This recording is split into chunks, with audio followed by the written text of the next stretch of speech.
திருமணங்கிறதோ ஒரு ஆண் பெண் சேர்றதுங்கிறதோ யாரோ ஒரு கட்ட பஞ்சாயத்து பண்ணிலாம் சேர்க்க முடியாதுங்க.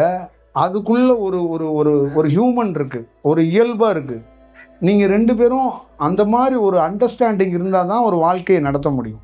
அண்டர்ஸ்டாண்டிங் இல்லாமல் நிர்பந்தத்தில் போய் நீ போய் அங்கே இருந்துரு வாழ்ந்துருங்கிறதெல்லாம் வாழ்க்கை கிடையாது.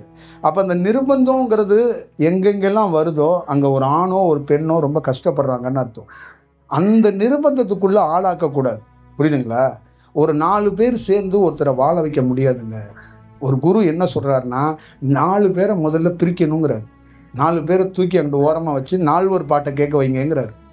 இந்த கட்ட பஞ்சாயத்து, இந்த அரசியல், இந்த மாதிரி விஷயங்கள்லாம் வச்சு ஒரு ஆண் பெண்ணை சேர்த்துறது, ஒரு ஆண் பெண்ணை வாழ வைக்கிறதுலாம் முடியாது.